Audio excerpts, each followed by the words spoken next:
speak lies, they conceive mischief and give birth to evil. This is the word of the Lord.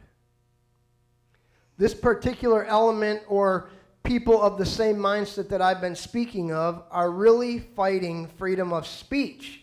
Because when there is freedom of speech, the truth will be told. And when the truth is heard, and these people know that the truth will destroy their narrative, and they will lose their power, and they will no longer be able to manipulate and control people through fear.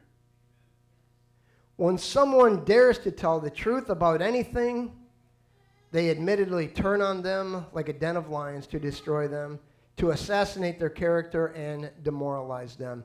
You've probably felt it yourself. But why do they do this? I'll tell you why. Because the liars know that truth is their kryptonite, and it will destroy their house of lies. He has loosed the fateful lighting of his terrible swift sword. His truth is marching on. The ending of every single verse says the same thing. His truth is marching on. You see, friends, that is what has secured our freedom in this country. And that is what keeps us free. You shall know the truth, and the truth shall make you free. There is a battle on every front in America right now. But I can tell you right now, every one of these battles is a distraction tactic to keep our attention off the real battle, and the real battle is the fight for truth. Everything else is just a diversion. It's all about the same thing. Attack against truth. Jesus said the truth is the liberating power. The truth is what sets a man free and what sets a nation free. Freedom is not what makes us free. Truth is what makes us free. The problem with America is that we have become so comfortable with lies that now the truth has become our adversary. And that is sad. Sadly, that simple attitude has even made its way into the church. And the church in many cases has gotten comfortable with a lie. So whenever the truth is preached, instead of acknowledging the truth and repeating and repenting, oftentimes it's said that preachers are only preaching law and condemnation, but don't understand the grace and the love of God. And they say something like this: God is a God of grace and forgives us for lying and fornicating, which is sex before marriage, or for aborting our babies, or smoking dope, or adultery, or gambling. So who do you think you are? God forgives us, so who do you think you are? And the answer is pretty simple. I'm a person called and anointed by God who loves you enough to tell you the truth so you can be set free. I'm just a truth teller. It's not popular, and it's difficult sometimes. But you know what? It's not up to me to make the Bible say what I want it to say. And it's not up to you to make the Bible say what you want it to say. Look, if I'm not going to preach what the Bible has written, then I might as well preach Tom Sawyer and Huckleberry Finn for all the good that it will do, right?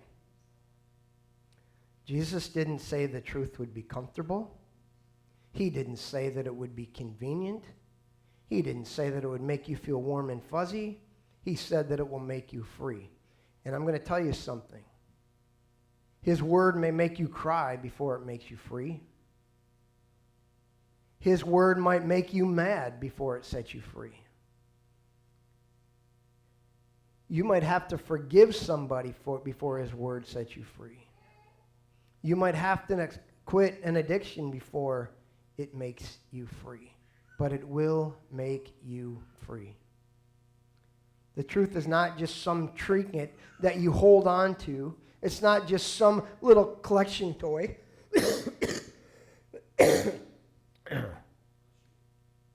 The truth is the foundation, and it is the pillar of our very existence. If all truth would be removed from the earth, instantly the universe would implode. And everything would vanish from existence. The universe was created by the voice of truth, and it is maintained by the word of truth, and it will and it must march on. I'm going to tell you a phrase that I've heard over the last few years that just grinds me, and it goes something like this. He or she is going to share his or her truth.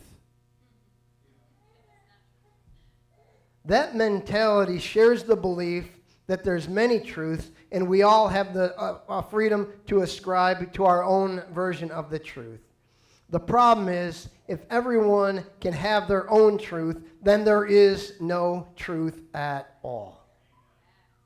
All truth is ultimately rooted in Jesus because he is the way, the truth, and the life, and anyone else or anything else is a lie and is rooted in the enemy, who is the father of lies, who aims to seek, kill, and destroy. You should be able to walk through the doors of any church, in any town, in any state, whether it be Pentecostal, Baptist, Methodist, Lutheran, etc., and hear the truth proclaimed in the power of the Spirit and be set free from sin, sickness, and disease. Sadly, you can't, and you won't.